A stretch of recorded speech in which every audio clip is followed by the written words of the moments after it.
Seja bem-vindo ao canal Instant Audiobooks. Agora você poderá usufruir do conto Jane procura emprego, do livro Um Acidente e Outras Histórias, de Agatha Christie. Só que antes da gente começar, não esqueça, se esse tipo de conteúdo for relevante para você, deixe o seu like aqui no vídeo e se inscreva no canal se ainda não for inscrito. Agora, se você já se inscreveu, eu peço licença só um instante. Gostaria de te convidar a apoiar este projeto. Você pode se tornar um membro ou enviar qualquer quantia através da chave Pix, que está aparecendo para você aí no vídeo. Dito isso, aproveite o conto completo.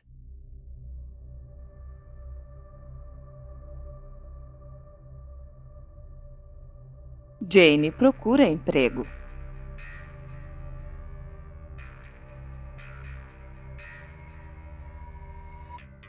Jane Cleveland folheou rapidamente as páginas do Daily Leader e suspirou. E parecia um suspiro saído do fundo do coração. Olhou com repugnância para aquela mesa de mármore onde repousava o ovo pochê sobre a torrada e o pequeno bule de chá. Não que lhe faltasse apetite.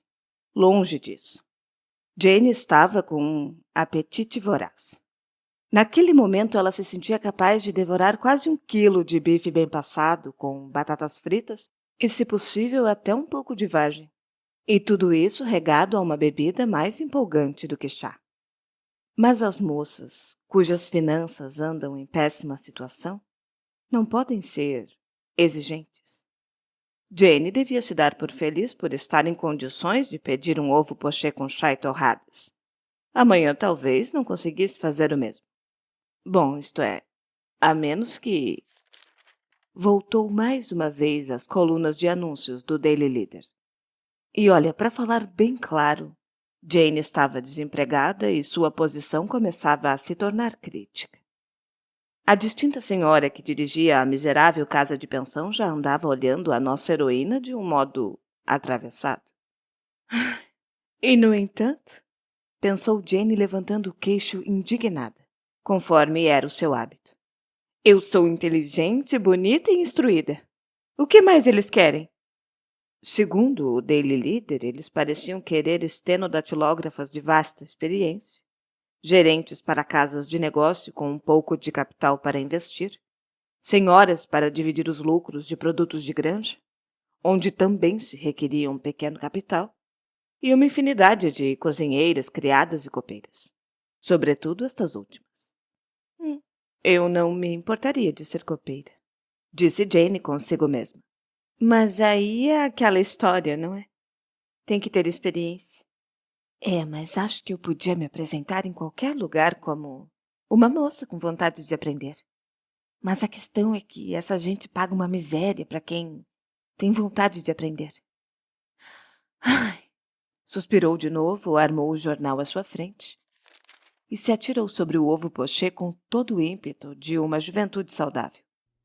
Depois de terminar a última garfada, virou a página do jornal e, enquanto tomava chá, examinou a seção de anúncios particulares e também a de pessoas em situação aflitiva.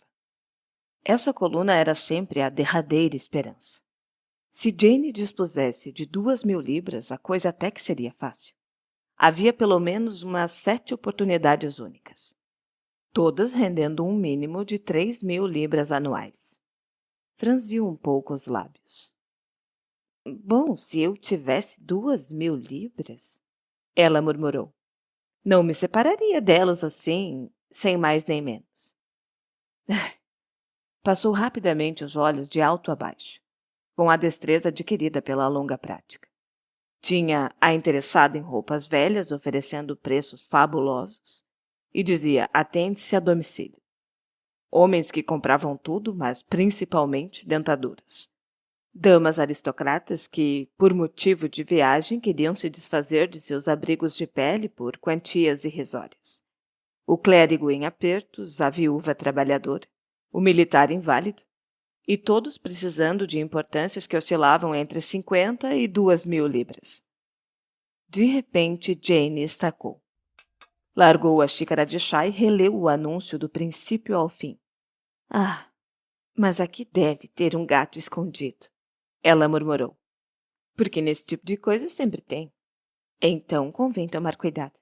Mas mesmo assim, O anúncio que havia despertado a curiosidade de Jane Cleveland dizia o seguinte: se você é moça entre 25 e 30 anos de idade, tem olhos azul escuro, cabelo bem loiro, pestanas e sobrancelhas pretas, nariz reto, um corpo esbelto, com 1,67 de altura e talento para representar e sabe falar francês, compareça então a Anderlate Street, número 7, das 5 às 6 da tarde para tratar de um assunto do seu interesse.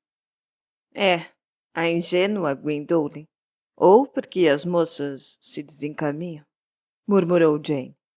Não resta dúvida, eu preciso tomar cuidado. Mas a verdade é que tem um excesso de especificações para que isso que eu estou pensando seja verdade. Será que... Bom, deixa eu ver de novo. De 25 a 30 anos. Tenho 26. Olhos azul escuro. Confere. Cabelo bem loiro, pestanas e sobrancelhas pretas. Tudo ok. Nariz reto. Bom, bastante. Pelo menos não é adunco e nem arrebitado. E corpo esbelto. Bom, eu também tenho, mesmo para os dias de hoje. Só que eu meço apenas 1,65. Mas eu posso usar salto alto. E quanto a talento para representar, eu não sou nenhum assombro. Mas eu sei imitar vozes e falo francês com perfeição. Em suma, satisfaço todos os requisitos. Esse pessoal só pode delirar quando me ver. Então, Jane Cleveland, vá até lá e mostre o que é classe. Decidida, Jane recortou o anúncio e o guardou em sua bolsa. Depois pediu a conta com uma animação inédita na voz. Faltavam 10 para 5 quando ela chegou a Anderlate Street. Era uma pequena rua transversal, feia, porém respeitável, encolhida entre duas ruas maiores, nas proximidades de Oxford Circus. O número 7 não apresentava nada que o diferenciasse das demais casas da vizinhança. Tal como os outros, o prédio se destinava exclusivamente a escritórios. Mas ao procurá-lo, Jane pela primeira vez notou que não era a única mulher de olhos azuis, cabelo louro, nariz reto, corpo esbelto, entre 25 e 30 anos de idade. Londres, evidentemente, estava cheia de moças desse tipo, sendo que pelo menos 40 ou 50 já estavam aglomeradas diante do número 7, da Anderlate Street. Nossa, quanta concorrência! Pensou Jane. É melhor entrar logo na fila. Mal tinha feito isso e mais 3 moças surgiram na esquina. Depois vieram outras. Jane se entreteve analisando as que estavam mais perto e conseguiu encontrar defeito em cada uma delas. Pestanas loiras em vez de pretas, olhos mais para o cinza do que para o azul, cabelos loiros à custa de água oxigenada, uma interessante variedade de narizes e corpos que só uma alma caridosa classificaria de esbeltos. Jane ficou toda esperançosa. Eu tenho a impressão de que nenhuma dessas aí satisfaz plenamente os requisitos como eu. Ela pensou. Mas e para que será que é? No mínimo andam à cata de coristas para alguma peça teatral. A fila avançava devagar, mas sem interrupções. E por fim começou a sair do prédio uma segunda leva de moças. Algumas sacudiam a cabeça, outras sorriam presunçosas. Rejeitadas, pensou Jane com alegria. Tomara que não preencham todas as vagas antes de chegar a minha vez. A fila continuou avançando. As moças se olhavam nervosas nos espelhinhos, empoando freneticamente o nariz e retocando os lábios sem parar. Ai, que pena que meu chapéu não é mais elegante, refletiu Jane com tristeza. Afinal, chegou a sua vez. Passando a entrada havia uma porta envidraçada lateral onde se liam os dizeres Cuthbertson e Cuthbertson. Era por ela que sumiam, uma a uma, as candidatas. Jane hesitou um pouco, tomou o fôlego e entrou. Do lado de dentro havia uma primeira sala, evidentemente destinada aos funcionários da empresa. Ao fundo podia-se ver uma outra porta envidraçada. Indicaram-lhe que era por ali que devia passar.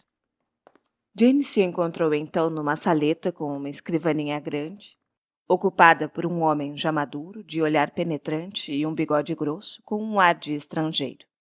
Contemplou Jane de alto a baixo. Depois lhe apontou uma porta à esquerda.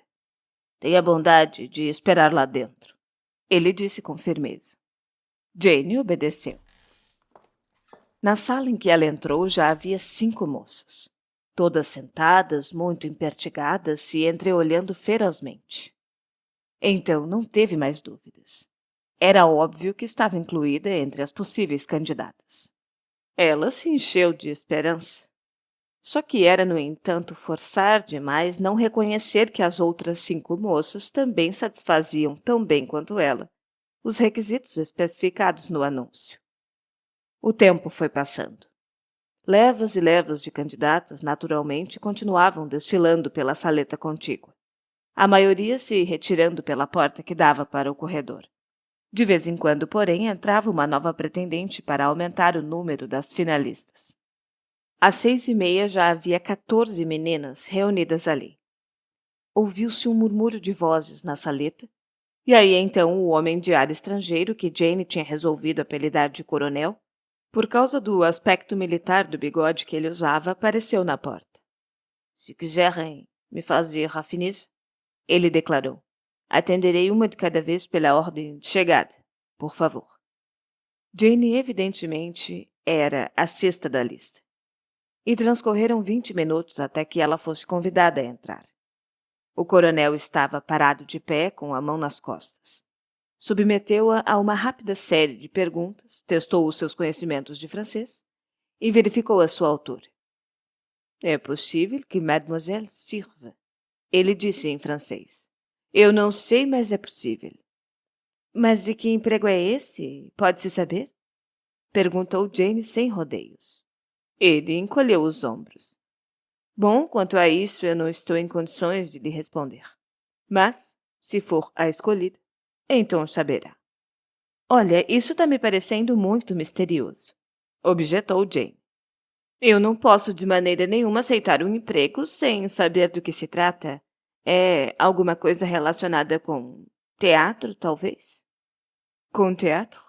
Oh, não, absolutamente. Ah! Exclamou Jane meio decepcionada. Ele estava olhando atentamente para ela. Mademoiselle me parece uma pessoa inteligente e discreta, não é? Inteligência e discrição são qualidades que eu tenho de sobra, respondeu Jane calmamente. E quanto ao salário? O salário é de 2.000 libras por 15 dias de trabalho. Uau! Exclamou Jane quase sem voz. Estava tão atônita com a quantidade da soma oferecida que não conseguiu voltar logo ao normal. O coronel prosseguiu. Eu já escolhi outra candidata. Tanto ela como mademoiselle satisfazem plenamente os nossos requisitos. E talvez haja outras que eu ainda não entrevistei. Eu lhe darei instruções sobre o que deve fazer. Conhece o Hotel Harwich? Jane ficou boquiaberta. Quem na Inglaterra não conhece o Harwich? O famoso hotel situado discretamente numa rua transversal de Mayfair, onde figuras ilustres e da realeza entram e saem com a maior naturalidade. Naquela manhã mesmo, Jane tinha lido a notícia da chegada grã-duquesa Paulina de Ostrova, que tinha vindo para inaugurar uma grande feira de caridade em benefício dos refugiados russos, e que naturalmente estava hospedada no Harwich. Eu conheço, disse Jane em resposta à pergunta do coronel. Muito bem, vá até lá e peça para falar com o conde Straptitch. Mande entregar o seu cartão. Mademoiselle tem um cartão de visita, não tem? Jane retirou um da bolsa. O coronel o pegou e anotou no canto um minúsculo P. Depois o devolveu. Bom, isso fará com que o conde a receba. E ele vai logo ver que fui eu que a enviei. E a decisão final corre por conta dele. E de uma outra pessoa também? E se eles acharem que mademoiselle serve, ele então lhe explicará o que deve fazer. E mademoiselle pode ou não aceitar a proposta. Fica bem assim? Perfeitamente, respondeu Jane. Por enquanto. murmurou Jane baixinho ao sair de novo na rua. Eu não consigo ver nenhum gato escondido. Mas tem que ter. Esse negócio de dar dinheiro a troco de nada não existe. Garanto como tem que ver com crime. Não pode ser outra coisa.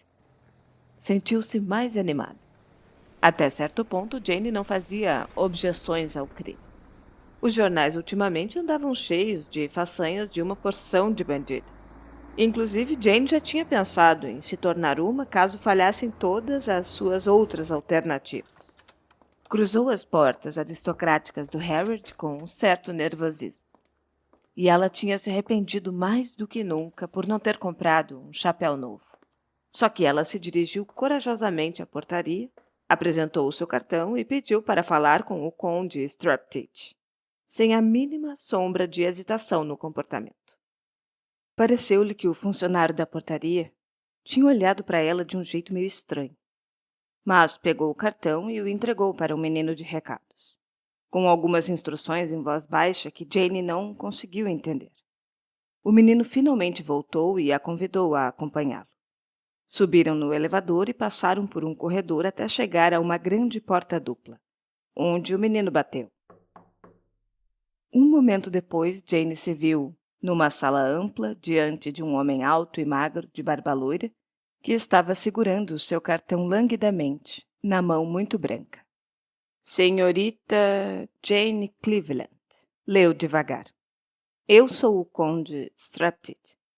Os lábios se abriram de repente, no que provavelmente tensionava ser um sorriso, mostrando duas fileiras de dentes alvos e parelhos, mas sem transmitir nenhuma sensação de alegria.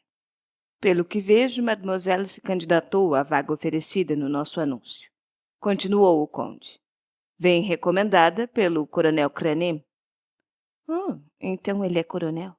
Pensou Jane, satisfeita com a sua perspicácia, mas se limitando a confirmar com a cabeça. Não se importa que eu lhe faça algumas perguntas? E sem esperar que Jane respondesse, passou a submetê-la a um questionário muito semelhante ao do coronel Cranem. Pareceu dar-se por satisfeito com as respostas. De vez em quando sacudia a cabeça. Agora, mademoiselle, eu vou lhe pedir que caminhe até a porta e depois volte, bem devagar. Talvez me queiram como modelo, pensou Jane enquanto atendia ao pedido. Mas não iriam pagar 2.000 libras por uma modelo? Em todo caso, acho melhor não perguntar nada por enquanto. O conde Straptitch franziu a testa. Estava tamborilando na mesa, com os dedos brancos. De repente, se levantou e, abrindo a porta da sala ao lado, falou com alguém lá dentro. Voltou para sua cadeira e uma senhora baixa, de meia idade, entrou, fechando a porta às suas costas. Ela era gorda e extremamente feia, mas, apesar disso, tinha um jeito de ser pessoa importante.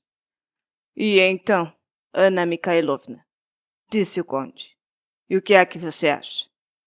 A mulher examinou Jane da cabeça aos pés, como se fosse uma figura de cera em um museu. Ela nem se deu ao trabalho de cumprimentá-la. Talvez sirva, respondeu afinal. De parecida mesmo, no sentido exato da palavra, tem muito pouco. Mas o corpo e o colorido geral são ótimos. Melhores do que qualquer uma das outras. Você não acha, Fyodor Alexandrovich? Concordo plenamente, Anna Mikhailovna. E ela fala francês? Fala maravilhosamente. Jane se sentia cada vez mais como um autômato. Aquelas duas estranhas personagens nem pareciam se dar conta de que ela era uma pessoa viva. Mas será que ela é discreta? Perguntou a mulher, franzindo a carranca para Jane. Esta é a princesa Poporensky, disse o conde Straptitch a Jane em francês. E ela quer saber se mademoiselle é capaz de ser discreta. Jane respondeu diretamente para a princesa. Olha, eu acho muito difícil fazer qualquer promessa enquanto não me explicarem que tipo de emprego é esse. Olhe só o que a menina está dizendo, comentou a mulher. Eu acho que ela é inteligente, Fyodor Alexandrovich. Mais do que as outras, pelo menos. Diga-me uma coisa, menina. Você também é valente? Eu não sei, respondeu Jane confusa. Eu não gosto de me machucar, mas também não sou de fazer manha. Ah, não é a isso que eu me refiro. Você não tem medo do perigo, tem? O quê? Disse Jane. Perigo? Pouco me importa, eu até gosto. E você é pobre? Gostaria de ganhar muito dinheiro? Ainda duvido? Retrucou Jane, começando a se entusiasmar. O conde Straptitch e a princesa Poporensky se entreolharam, depois concordaram simultaneamente. E explico o assunto para ela, Anna Mikhailovna? Perguntou o primeiro. A princesa sacudiu a cabeça. A Sua Alteza deseja fazer isso pessoalmente. Mas eu não vejo a necessidade e não me parece aconselhável. Enfim, seja como for, é a ordem que ela me deu, levar a moça lá para dentro assim que você tivesse terminado a entrevista. Straptitch encolheu os ombros. E também era evidente que não estava contente, mas que também não tinha a mínima intenção de desobedecer à ordem. Ele se virou para Jane. A princesa Poporensky apresentará Mademoiselle a Sua Alteza, a Grã-Duquesa Paulina. Não se assuste. Mas Jane não estava nada assustada. Era maravilhada com a ideia de ser apresentada a uma grã-duquesa de carne e osso. Mas Jane não tinha nada de socialista. Naquele momento ela chegou até a se esquecer da sua preocupação com o chapéu. A princesa Poporensky foi na frente, caminhando com um passo gingado que conseguiu revestir com uma certa dignidade, apesar de a natureza não ajudá-la. E elas atravessaram a sala contígua, que era uma espécie de antecâmara, e a princesa bateu numa porta na parede oposta. Uma voz lá dentro respondeu. A princesa girou a maçaneta e entrou com Jane colada em seus calcanhares. Alteza, permita-me lhe apresentar, disse a princesa numa voz solene. Senhorita Jane Cleveland. A moça que estava sentada numa poltrona enorme na outra extremidade da sala se levantou de um salto e se aproximou correndo. Olhou fixamente para Jane durante algum tempo e depois deu uma risada de alegria. Mas isso é maravilhoso, Ana! Ela exclamou. Nunca pensei que fôssemos ter tanta sorte assim. Mas venha aqui. Vamos nos olhar lado a lado. Pegando Jane pelo braço, a puxou pelo meio da sala, parando diante de um espelho de corpo inteiro, pendurado na parede. Está vendo? Exclamou encantada. É uma réplica perfeita. Já à primeira vista, Jane tinha começado a entender. A grã-duquesa era talvez 1 ou 2 anos mais velha do que ela. Tinha a mesma tonalidade de cabelo loiro e o mesmo corpo esbelto. Seria possivelmente um pouquinho mais alta. E agora que estavam de pé lado a lado, a semelhança se tornava quase gritante. Detalhe por detalhe, o colorido era quase exatamente igual. A grã-duquesa bateu palmas e parecia ser extremamente alegre. Não podia ser melhor, ela declarou. Você tem que felicitar Fyodor Alexandrovitch em meu nome, Ana. Ele de fato se saiu muito bem. Alteza, murmurou a princesa em voz baixa. Esta moça ainda não sabe o que ela terá que fazer. Ah, é verdade, disse a grã-duquesa, se tornando um pouco mais calma. Eu me esqueci. Bem, mas eu vou lhe explicar. Pode nos deixar a sós, Anna Mikhailovna? Mas, Alteza... Deixe-nos a sós, eu já disse. Ela bateu com o pé zangada. Com considerável relutância, Anna Mikhailovna se retirou da sala. A duquesa se sentou e indicou que Jane devia fazer o mesmo. Ai, como são cansativas essas velhas, comentou Paulina. Mas a gente tem que se conformar com elas. E Anna Mikhailovna até que não é das piores. Mas muito bem, senhorita... sim, senhorita Jane Cleveland. Gostei do seu nome. E de você também. Você é compreensiva. E eu logo noto quando uma pessoa é compreensiva. A senhora é muito perspicaz, disse Jane falando pela primeira vez. E sou mesmo, concordou Paulina calmamente. Bem, agora eu vou lhe explicar a situação. Não que tenha muita coisa para explicar. Você conhece a história da Ostrova? Toda minha família praticamente está morta, massacrada pelos comunistas. Sou talvez a última da minha dinastia.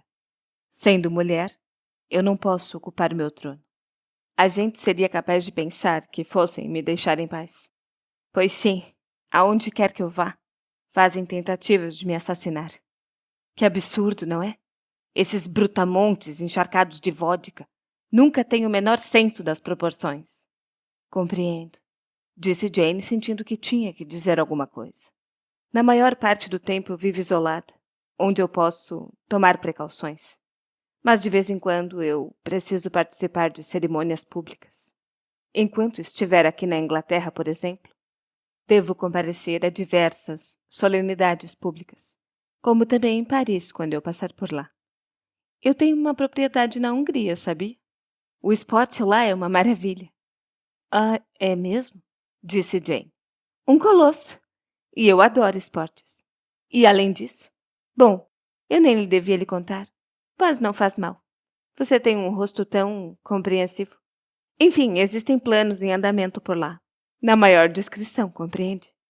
Em suma, é importantíssimo que eu não seja assassinada durante as 2 próximas semanas. É, mas a polícia, sem dúvida, ela... Jane começou. A polícia? Ah, é, eles são ótimos. E nós também. Nós temos os nossos espiões. É possível que eu seja informada de antemão sobre a data do atentado, mas também é possível que não. Encolheu os ombros. Ah, estou começando a entender, disse Jane bem devagar. A senhora quer que eu fique no seu lugar? Só em certas ocasiões, frisou a grã-duquesa. Você tem que estar sempre à mão, entende? Eu posso precisar 2, 3, 4 vezes da sua ajuda durante a próxima quinzena. E em cada uma delas terá uma solenidade pública. Naturalmente, em qualquer espécie de intimidade, você não poderia me substituir. Ah, é claro que não, concordou Jane. Uau, você vai servir muito bem mesmo. O Fyodor Alexandrovitch foi muito esperto em se lembrar de pôr um anúncio, não é? É, suponhamos, lembrou Jane, que eu seja assassinada. A grã-duquesa encolheu os ombros. É, existe esse risco, é lógico. Mas segundo o nosso serviço secreto, eles querem me raptar e não me matar imediatamente. Mas eu vou ser bem franca. É sempre possível que joguem alguma bomba. Ah, compreendo, disse Jane. Ela estava se esforçando muito para imitar as maneiras despreocupadas de Paulina. Queria muito tratar da questão do dinheiro, mas não conseguia achar a melhor forma de entrar no assunto. Paulina, porém, lhe poupou o incômodo. E nós vamos lhe pagar muito bem, naturalmente, ela disse com indiferença. No momento eu não me lembro exatamente quanto foi que Fyodor Alexandrovitch sugeriu. Estávamos falando em francos ou em coroas alemãs? Ah, sim, o coronel Karim, disse Jane. Mencionou qualquer coisa a respeito de 2.000 libras. Isso mesmo! Exclamou Paulina toda animada. Agora eu me lembro, e eu espero que seja suficiente, não? Ou quem sabe prefere 3.000? É, bom, disse Jane. Se não lhe faz diferença, eu prefiro sim. Estou vendo que sabe tratar de negócios, disse a grã-duquesa toda amável. Quem me dera eu soubesse, mas eu não tenho a menor ideia do valor do dinheiro. Tudo o que eu quero eu tenho que conseguir e pronto. Pareceu a Jane uma ingênua, porém admirável disposição de temperamento. E, naturalmente, como você diz, existe o perigo, continuou Paulina pensativa. Embora não me dê a impressão de que você se preocupe com isso. Eu também não ligo. E espero que não pense que seja por covardia que eu quero que tome o meu lugar, hein? Sabe o que é? Ai, para Astrova, é muito importante que eu me case e que tenha pelo menos 2 filhos. Depois disso, pouco interessa a ela o que possa me acontecer. Ah, compreendo, disse Jane. Então você aceita? Sim, disse Jane decidida. Eu aceito. Paulina bateu palmas várias vezes com veemência. A princesa Poponenska apareceu em seguida. Eu já contei tudo a ela, Ana. anunciou a Grã-Duquesa. E ela vai fazer o que nós queremos? E para isso ela tem que receber 3.000 libras. Então mande Fyodor anotar isto. Ela é muito parecida comigo, não é? Só que eu acho que é um pouco mais bonita. A princesa saiu da sala gingando e voltou com o conde Straptate. Bom, já está tudo arrumado, Fyodor Alexandrovich, disse a duquesa. O conde fez uma reverência. E será que ela sabe interpretar o papel? Perguntou olhando em dúvida para Jane. Eu vou lhe mostrar, ela disse de repente. A senhora me dá licença? Perguntou a Grã-Duquesa. Esta última concordou encantada com a cabeça. Então Jane se levantou. Mas isso é maravilhoso, Ana! Ela exclamou. Eu nunca pensei que fôssemos ter tanta sorte assim. Mas venha cá, vamos nos olhar lado a lado. E tal como Paulina tinha feito, puxou a outra para a frente do espelho. Está vendo? É uma réplica perfeita. Palavras, modos e gestos. Tudo era uma excelente imitação da maneira como Paulina a havia recebido. A princesa sacudiu a cabeça e deu um grunhido de aprovação. Está ótimo, ela declarou. Enganaria muita gente. Como você é inteligente, disse Paulina com admiração.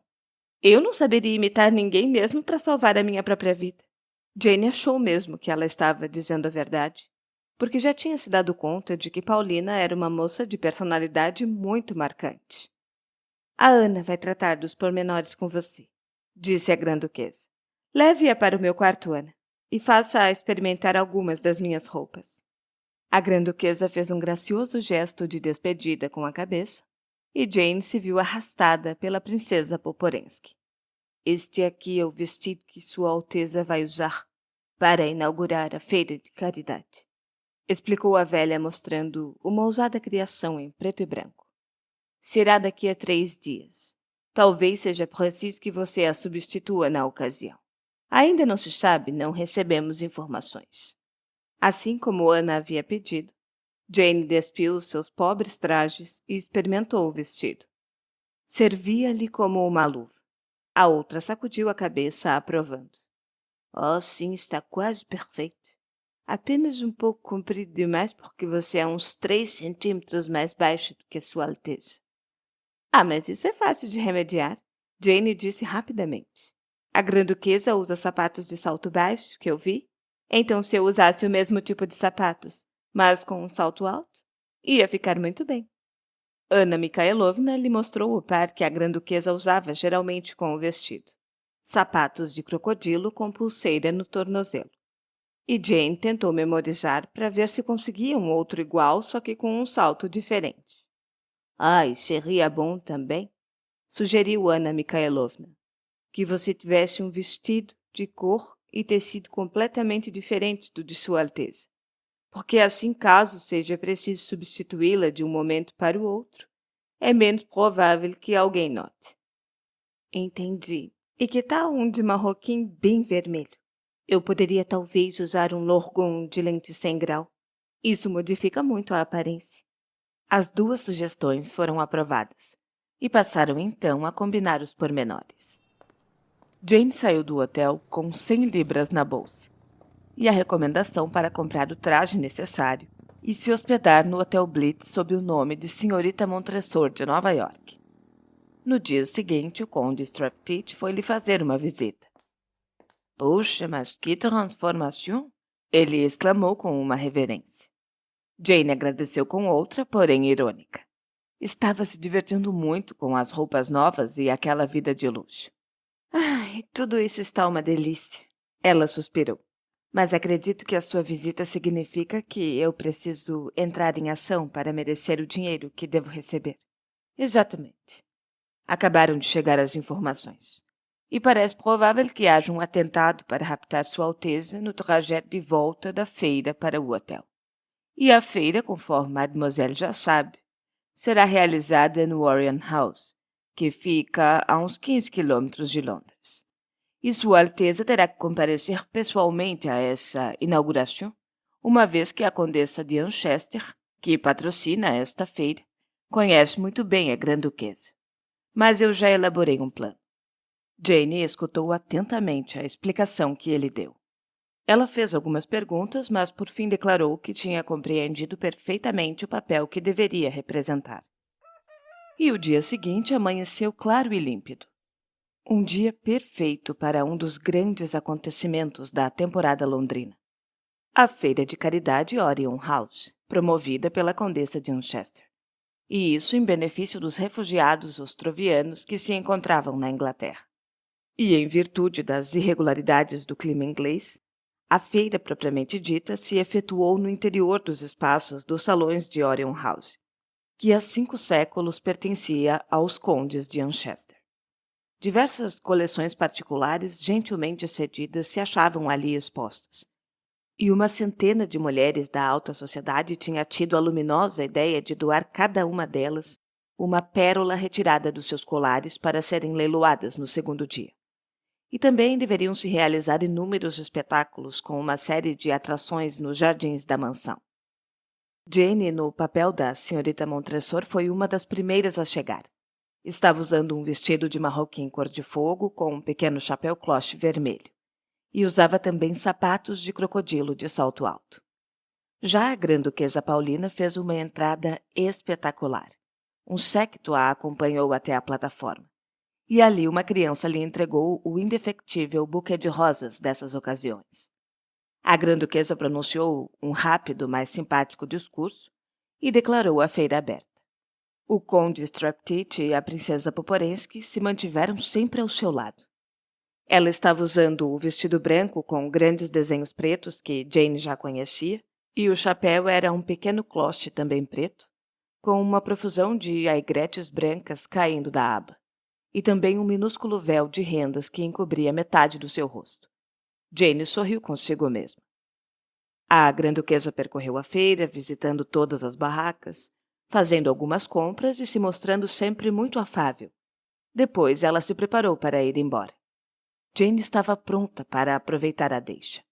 Pediu então para trocar uma palavra com a princesa Poporensky e solicitou permissão para ser apresentada à grã-duquesa. Ah, sim! Exclamou Paulina com a voz bem nítida. A senhorita Montresor, eu me lembro deste nome. Me parece que ela é uma jornalista americana, não é? Ela tem se esforçado muito por nossa causa. Então terei o maior prazer em lhe conceder uma rápida entrevista para o seu jornal. Não tem um canto onde se possa conversar sem que ninguém atrapalhe? Colocaram imediatamente uma pequena antecâmara à disposição da grã-duquesa. E o conde Straptitch ficou incumbido de mandar a senhorita Montresor entrar. Mal ele fez isso, tornando a se retirar, e efetuou-se uma rápida troca de roupas na presença da princesa Poporensky. 3 minutos depois a porta se abriu, dando passagem à grã-duquesa com o rosto encoberto pelo buquê de rosas. Curvando-se em uma graciosa reverência e murmurando algumas palavras de despedida em francês para a Lady Winchester, ela saiu e entrou no carro que já estava esperando. A princesa Poporensky ocupou o lugar ao seu lado e o carro partiu. Ah! Exclamou Jane. Até que enfim. E como será que a senhorita Montresor está se vendo? Ninguém deve ter reparado nela. Poderá se retirar sem chamar atenção. Ah, de fato, concordou Jane. E eu me saí bem, não foi? Você representou o seu papel com grande discrição. E por que é que o conde não veio junto com a gente? Ele tinha de ficar lá. Alguém precisa zelar pela segurança de Sua Alteza. Eu só espero que ninguém comece a jogar bombas, disse Jane apreensiva. Ei! Estamos nos afastando da estrada principal? Que negócio é esse? Tomando impulso, o carro chispava por um caminho lateral. Jane pulou do assento e espichou a cabeça pela janela, protestando com o motorista, que se limitou a rir e aumentou a velocidade. Jane se encostou de novo no banco. Os espiões de vocês tinham razão, comentou com uma risada. Não há dúvida de que chegou a hora. E me parece que quanto mais eu mantiver a farsa, tanto melhor para a grã-duquesa. Custe o que custar, nós temos que lhe dar tempo para que volte são e salva até Londres. Jane estava alvoroçada perante a perspectiva do perigo. Não tinha gostado da possibilidade de uma bomba, só que esse tipo de aventura lhe animava o espírito esportivo. De repente, com um rangido de freios, o carro parou por completo. Um homem saltou no estribo. Estava com um revólver em punho. Mãos ao alto, ele disse. A princesa Poporensky logo obedeceu. Só que Jane simplesmente lançou-lhe um olhar de desdém e ficou com as mãos no colo. Pergunte-lhe o que significa esse ultraje, ela disse para sua companheira em francês. Só que antes que a velhota tivesse tempo de abrir a boca, o homem a impediu proferindo uma torrente de palavras numa língua estrangeira. E sem compreender coisa nenhuma, Jane se limitou a encolher os ombros e não disse nada. O motorista tinha descido do carro e estava ao lado do assaltante. A ilustre dama quer ter a bondade de sair? Pediu com um sorriso. Tornando a encobrir o rosto com as flores, Jane desceu do carro. A princesa Poporensky fez o mesmo. E a ilustre dama quer ter a bondade de vir por aqui? Jane fingiu não notar o ar de deboche do assaltante e se dirigiu espontaneamente a uma casa em construção baixa e irregular que ficava a cerca de uns 100 metros de distância do lugar onde o carro tinha parado. A estrada não passava de um beco sem saída que ia dar no portão e na trilha que levaria àquele prédio aparentemente desabitado. E o homem, sempre com a arma em punho, seguia as duas mulheres bem de perto. Depois que subiram os degraus, ele passou na frente com um gesto brusco e escancarou a porta pelo lado esquerdo. Então elas se viram diante de uma sala vazia, onde haviam sido colocadas uma mesa e duas cadeiras. Jane entrou e se sentou. Anna Mikhailovna fez o mesmo e o homem fechou a porta com um estrondo e a trancou com a chave. Jane foi até a janela e ficou olhando para fora. Eu podia pular, é lógico, ela observou, mas não iria longe. Não, nós simplesmente temos que ficar aqui por enquanto, nos ajeitando da melhor maneira possível. Será que vão trazer alguma coisa para a gente comer? Cerca de meia hora mais tarde veio a resposta para essa pergunta. Trouxeram e colocaram em cima da mesa à sua frente uma grande caçarola de sopa fumegante. E também 2 pedaços de pão seco. Não é? Evidentemente nada de regalias para os aristocratas, comentou Jane alegremente, enquanto fechavam e trancavam a porta de novo. Quer que eu lhe sirva primeiro? A princesa Poporensky repudiou com horror a mera ideia de tocar naquela comida. E como poderia eu? Sabe lá que perigo que não anda metida, a minha senhora. Eu garanto que ela está muito bem, afirmou Jane. É comigo que eu estou preocupada. Porque, sabe, essa gente não vai ficar nada satisfeita quando descobrir que pegaram a pessoa errada. E são capazes até de se tornar bem desagradáveis. Mas eu vou manter a farsa da altiva grã-duquesa enquanto eu puder. E dar o fora daqui na primeira oportunidade que surgir. A princesa Poporensky preferiu não responder. E Jane estava com muita fome, então ela tomou toda a sopa. Tinha um gosto estranho, mas estava quente e saborosa. Depois ela se sentiu meio sonolenta. A princesa Poporensky parecia estar chorando baixinho. Jane se ajeitou como pôde naquela cadeira incômoda, deixou pender a cabeça e adormeceu. Acordou assustada. Tinha a impressão de ter se passado muito tempo enquanto ela dormia. Sentia-se indisposta e com a cabeça pesada. E de repente viu uma coisa que terminou de acordá-la por completo. Estava usando o vestido de marroquim cor-de-fogo. Endireitou-se na cadeira e olhou ao redor. Sim, ela continuava na sala da casa vazia. Tudo estava exatamente como antes de ter adormecido, com exceção de 2 detalhes. Em primeiro lugar, a princesa Poporensky não se achava mais sentada na outra cadeira. E o segundo era aquela inexplicável troca de roupa. Não, mas eu não posso ter sonhado, disse Jane, porque senão eu não estaria aqui. Olhou para a janela e se deu conta de um novo fato significativo. Quando ela tinha adormecido, o sol caía em cheio na sala. Agora a casa projetava uma sombra enorme sobre a trilha isolada. A casa fica de frente para o oeste, ela refletiu. E era tarde quando eu comecei a dormir. Portanto, já deve ser de manhã. E a sopa continha alguma droga. E... Ai, sei lá. Tudo isso está me parecendo uma loucura. Levantou-se e foi até a porta. Não estava trancada. Examinou a casa, tudo em silêncio e deserto. Jane pôs a mão na cabeça dolorida e tentou pensar. Foi então que ela enxergou um jornal rasgado junto à porta da frente. As manchetes garrafais lhe chamaram a atenção. O quê? Bandida americana na Inglaterra? A mulher do vestido vermelho? Sensacional assalto na feira de caridade de Orion House. Jane saiu cambaleando para a luz do dia. Sentou-se nos degraus e começou a ler. Arregalava cada vez mais os olhos. A nota era curta e concisa.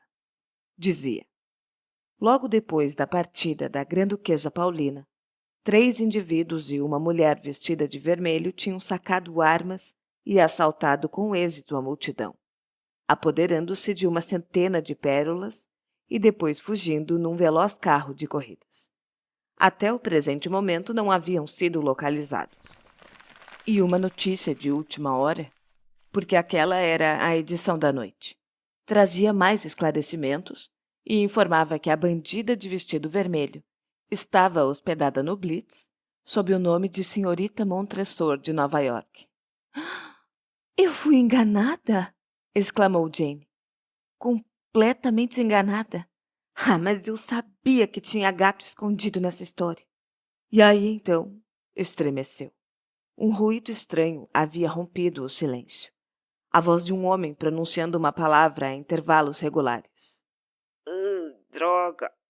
Ele dizia. Que droga! E tornando a repetir. Ai, droga! Jane vibrou. Aquilo espremia perfeitamente o que ela estava sentindo. Desceu correndo os degraus. E ao pé deles, a um lado, encontrou um homem caído se esforçando para levantar a cabeça do chão. Tinha um dos rostos mais simpáticos que se lembrava de ter visto. Sardento e com uma expressão ligeiramente irônica. Ai, droga de cabeça, disse o rapaz.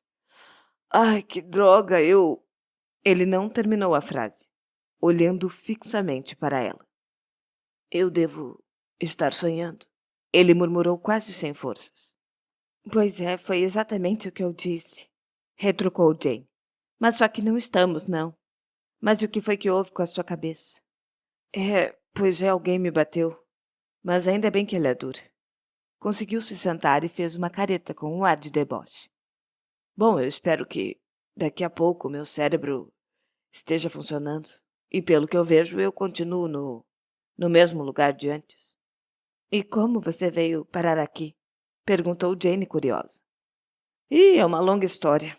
E por falar nisso, você não é a Grã-Duquesa não sei do quê, não é? Não, eu não sou não. Sou apenas Jane Cleveland. Apenas? E ora essa por quê? Disse o rapaz olhando para ela com franca admiração. Jane corou. Você quer que eu vá buscar um pouco d'água ou alguma coisa assim? Perguntou incerta.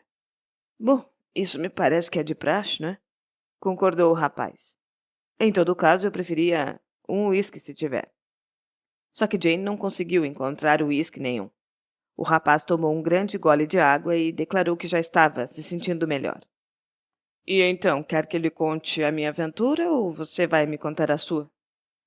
Primeiro você. Bom, a minha não é lá grande coisa. Por acaso eu notei que a Grã-Duquesa entrou naquela sala com uns sapatos de salto baixo e saiu de salto alto. E isso me pareceu meio estranho. Eu não gosto de coisas estranhas, então eu segui o carro com a minha moto. E eu vi quando levaram você para dentro dessa casa. Cerca de 10 minutos depois, chegou a toda velocidade um enorme carro de corridas. E dele saíram uma mulher de vermelho e 3 homens. E é claro que ela estava de sapatos de salto baixo.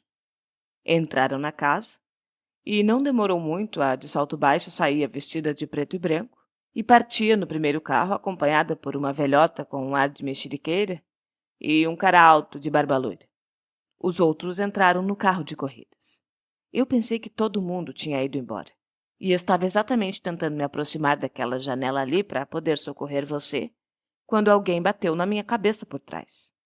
Bom, e foi só isso, agora é a sua vez. Jane descreveu a sua aventura.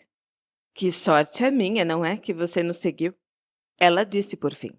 Se não, já pensou em que buraco eu estaria metida? A Grã-Duquesa, sim, teria um álibi perfeito. Ela se retirou da feira antes do início do assalto e chegou a Londres no carro dela. Quem que iria acreditar numa história fantástica e inverossímil como a minha? É, nunca na vida, concordou o rapaz com convicção. E eles tinham ficado tão absortos no que estavam contando um ao outro que tinham se esquecido praticamente de olhar ao redor. Qual não foi a surpresa dos dois ao se depararem com um sujeito alto, de cara triste, recostado na parede da casa e sacudindo a cabeça para eles. Muito interessante, ele comentou. E quem é o senhor? Perguntou Jane. Os olhos do homem de cara triste pestanejaram um pouco. Eu sou o inspetor Farrell, respondeu cortesmente. E acompanhei com grande interesse as histórias de vocês dois. Talvez nós tivéssemos uma certa dificuldade em acreditar na sua se já não estivéssemos a par de alguns detalhes. E quais, por exemplo? Bom, acontece que hoje de manhã nós recebemos a notícia de que a verdadeira Grã-Duquesa fugiu para se casar com um motorista em Paris. Jane ficou boquiaberta. E depois nós soubemos da chegada dessa tal bandida americana à Inglaterra. E já esperávamos por algum golpe desse tipo. Então, dentro em breve, prenderemos a quadrilha toda. Quanto a isso, eu posso lhes garantir. E agora, com licença, sim? Subiu correndo a escada e entrou na casa. Uau! Exclamou Jane, dando ênfase à expressão. Eu acho que você foi tremendamente inteligente em reparar nos tais sapatos. Ela acrescentou de repente. Pois é, eu não sei porquê, retrucou o rapaz. Eu me criei no meio de calçados, o meu pai é uma espécie de rei do calçado. E ele queria que eu me dedicasse ao mesmo ramo, que casasse e constituísse família. Sabe, essa coisa toda. E não interessava com quem fosse, era só uma questão de princípios. Ai, mas eu queria ser pintor. Ele suspirou. Puxa, que pena, disse Jane. Então faz 6 anos que eu venho tentando, mas eu não posso continuar me iludindo. Eu não valho nada como pintor. Estou resolvido a desistir e voltar para casa feito o filho pródigo. Lá sim tem um bom emprego à minha espera. Emprego é o que interessa, não é? Concordou Jane tristonha. Será que você não conseguiria um para mim, nem que fosse para experimentar sapatos em algum lugar? Olha, eu posso lhe conseguir um melhor do que esse, se você aceitar. Ah, é? E qual? Não se preocupe por enquanto. Depois eu lhe digo. E sabe que até ontem eu nunca tinha encontrado uma mulher que me desse vontade de casar? Até ontem? É, ontem lá na feira. Foi lá que eu a encontrei. A primeira e única. Olhou bem firme para Jane. É, que ranúnculos mais bonitos! Apressou-se em dizer Jane com o rosto totalmente corado. Ah, não, esses aí não são ranúnculos, são tremoços. Corrigiu o rapaz. É, tanto faz, disse Jane. É, tem razão, concordou ele, chegando ainda mais perto.